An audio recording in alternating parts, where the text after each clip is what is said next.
Radio Mérignac, Radio Mérignac, la radio qui a de la niaque.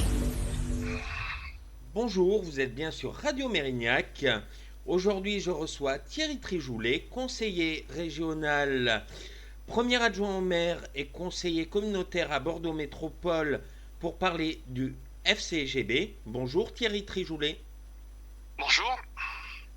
Alors, on va commencer par un petit rappel de la situation, puisque les Girondins sur le plan sportif, tant sur le plan sportif que sur le plan financier, actuellement vivent des déboires, puisque sur le plan financier, on sait actuellement qu'ils ont été rétrogradés pour le moment en National 2 et ils ont un redressement judiciaire actuellement.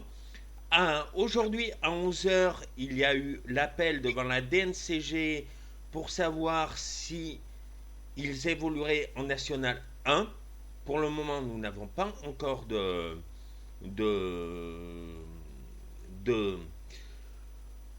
nous n'avons pas encore le résultat de cet appel. Et donc, ma question, c'est déjà, je vais vous demander, quel est votre avis sur la situation des Girondins?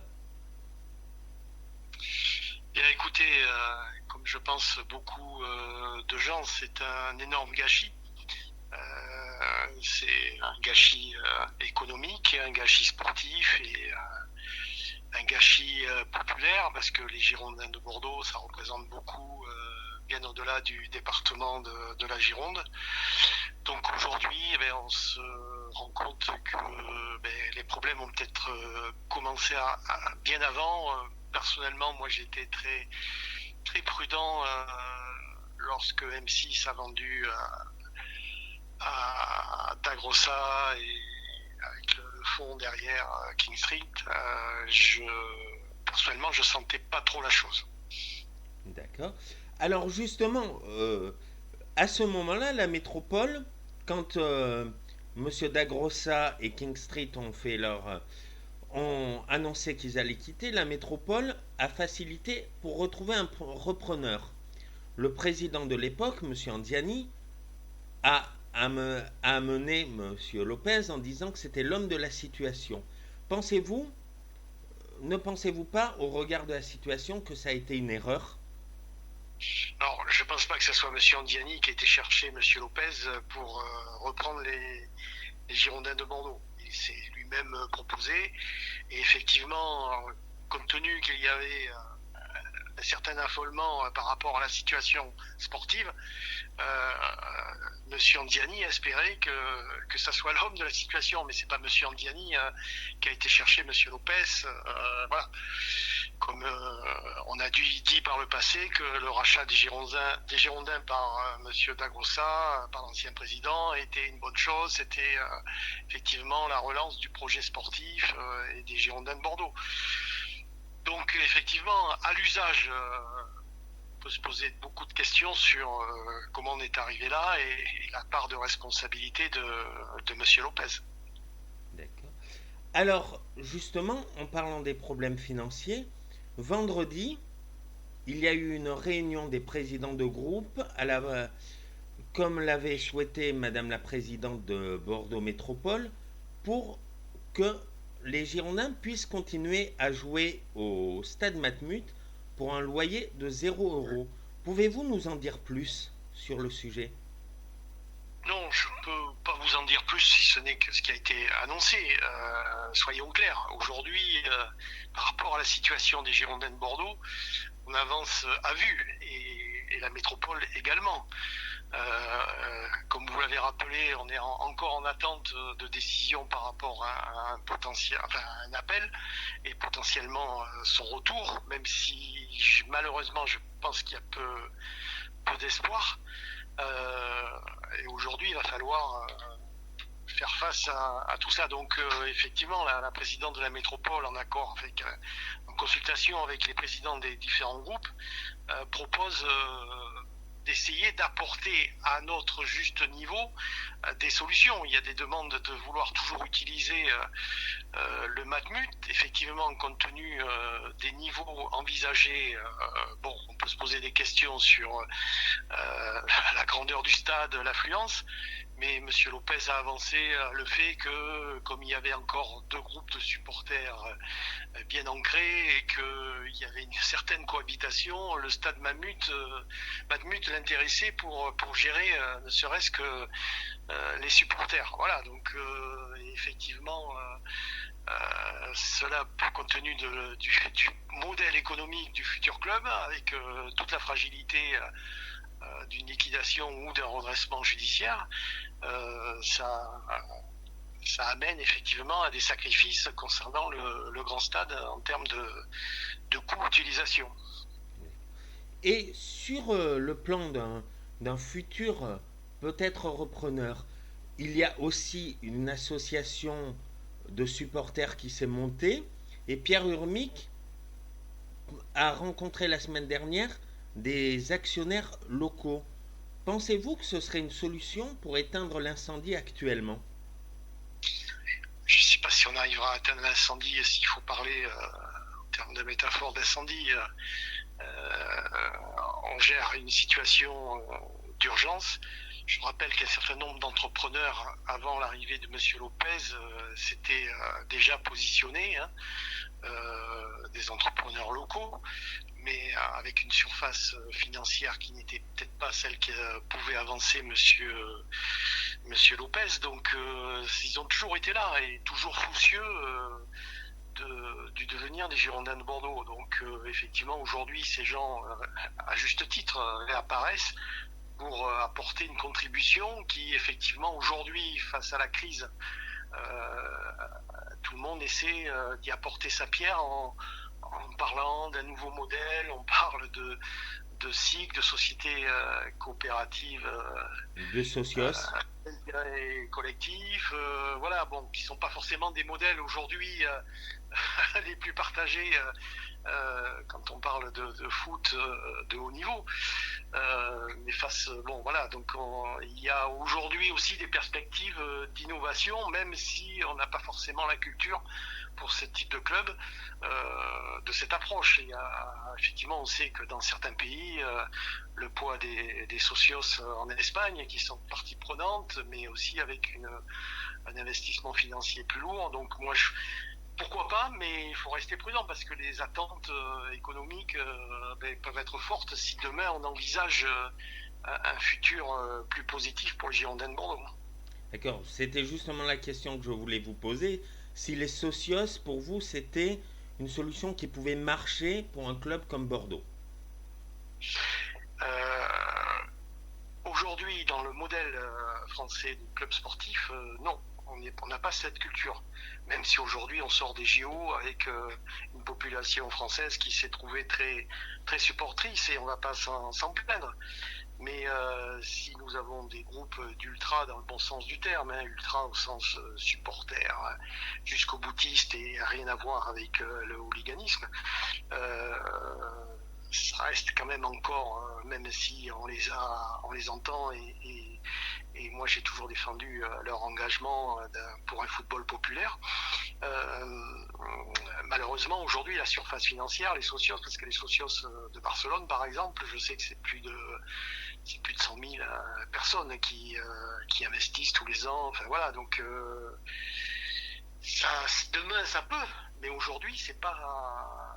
Je sais que certains ont déjà, par le passé, avancé ce modèle en disant le club des supporters, tout ça. Non, ça restera. Alors, ça peut être une partie prenante, comme ça a été avancé, avec des entrepreneurs privés. Les collectivités, leur rôle sera de toute manière limité, au-delà de l'utilisation du stade et de par la réglementation, la loi sur l'investissement des collectivités dans les clubs à devenir haut niveau. Donc pourquoi pas, mais aujourd'hui on sait que c'est pas non plus la solution miracle. D'accord. Alors j'aurais 3 petites dernières questions.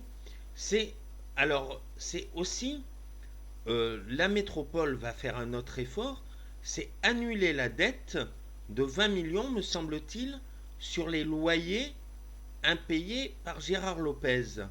Alors, Ouais. une question, c'est qui, qui payera la note? Les, les, les contribuables à la fin? Ouais. Quand on parle d'annulation de dette pour une collectivité, oui, au final, on sait que c'est le contribuable, les dotations d'État. Enfin, bon, là-dessus, il n'y a pas de problème en termes d'analyse de dire que oui, au final, c'est le contribuable. Maintenant, il faut être très très prudent parce qu'aujourd'hui, comme je vous disais il y a quelques instants, on gère la crise. Qu'est-ce qui peut amener à ce que le club puisse repartir dans les meilleures conditions? Que va faire Monsieur Lopez par l'avenir? Parce que aujourd'hui, demain, ça peut finir aussi en contentieux. Aujourd'hui, c'est une solution qui est avancée. Mais est-ce qu'elle sera suffisante? Et puis, est-ce qu'elle sera arbitrée politiquement? Enfin, elle sera arbitrée politiquement, mais est-ce qu'on ira vers cet arbitrage politique au sein de la métropole? On peut aussi envisager que les Girondins en démarrent et qu'il y ait respect de l'engagement qui a été pris par Monsieur Lopez à travers son groupe, où effectivement dans le prolongement de ce qui avait été fait après M6 pour le stade et avec King Street de payer. Mais là-dessus, je crois qu'il faut éviter d'avoir des conclusions trop rapides. Demain, on ne peut pas, si effectivement on arrive à une situation mais pas d'issue, et que M. Lopez s'en va, rien n'empêche à la collectivité de juridiquement aussi demander à M. Lopez d'honorer son engagement et le contrat qui avait été pris. Donc Alors, soyons prudents. oui. Alors, Sur ce qui... aussi, les Girondins ont abandonné leur statut professionnel, aujourd'hui en amateur. Ils ont donc mis fin au club de formation. Aujourd'hui, on sait qu'ils recrutaient dans d'autres clubs amateurs, le SAM par exemple, à Arlac. Est-ce que pour ces clubs-là, ça va poser un problème de ne plus avoir de... Non, ça sera toujours... Enfin, je veux dire, la situation des Girondins aura un impact négatif régionalement sur la dynamique du sport et du football en particulier. Si les jeunes du SAM et d'Arlac ou d'autres clubs d'ailleurs, parce que c'est un recrutement en Nouvelle-Aquitaine, voire plus, si les jeunes ne viennent plus aux Girondins, ils iront ailleurs. Là, il faut que ce soit bien clair. Hein. Je veux dire, il y a suffisamment de clubs qui recrutent, donc il n'y aura pas un impact direct pour les clubs amateurs au-delà du fait que il n'y aura pas de vitrine de haut niveau localement, quoi, et en termes de dynamique du foot. Alors, juste une avant-dernière question, puisque samedi, le président de SBA dans Sud-Ouest déplorait ne pas avoir été invité à la table des négociations sur justement le loyer à 0 €. Que lui répondez-vous? Écoutez, là, c'est la responsabilité de la présidente, mais j'ai envie de dire, elle est en droit aussi d'abord de consulter au sein des instances politiques. SBA fait constamment depuis plusieurs années un chantage au dépôt de bilan aussi. Hein, faut pas le nier. Hein, c'est pas aujourd'hui. Voilà. Donc effectivement, dans un deuxième temps, il y aura un retour vers SBA par rapport à la situation des Girondins, mais je pense qu'on était d'abord sur un tour de table politique et après SBA aura ses propres rencontres avec la métropole. Et ma dernière question, aujourd'hui, souhaitez-vous que Gérard Lopez cède la main et vende le club, vu la situation dans laquelle il le laisse? Écoutez, aujourd'hui c'est facile de dire, effectivement on peut demander des comptes à Monsieur Lopez, sur pourquoi on est arrivé là, pourquoi il a mis stop, effectivement il fallait ajouter au moins 35 millions d'euros pour redémarrer. la saison en Ligue 2. Voilà, bon, demain, après M. Lopez, il y a quoi? Effectivement, aujourd'hui, on peut s'interroger sur que souhaite faire M. Lopez. On n'arrive pas trop à savoir. Bon, il parle de reprise en abandonnant le statut professionnel. Qu'est-ce qu'il souhaite faire après? Vendre? Est-ce qu'il souhaite porter ce projet comme ça à lui? Voilà, donc je n'ai effectivement, il est facile de dire oui, qu'il s'en aille comme le réclament les supporters, mais quoi après, quoi? Donc s'il doit y avoir passation, autant qu'elle se fasse aussi, si demain il peut y avoir des repreneurs, autant le faire dans un climat le plus bon.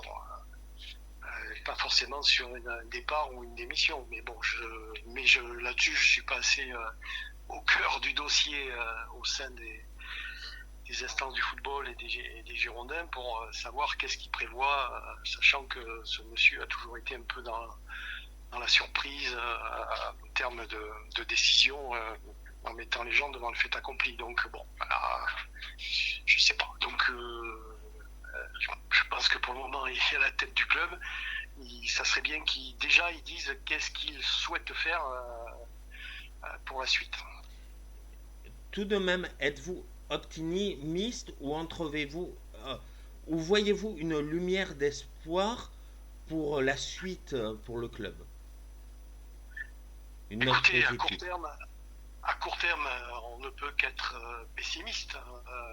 Et après, je vous prendrai la formule classique.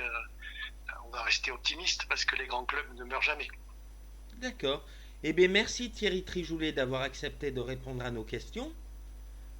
Merci. Merci. Bonne journée. Bonne journée. Au revoir.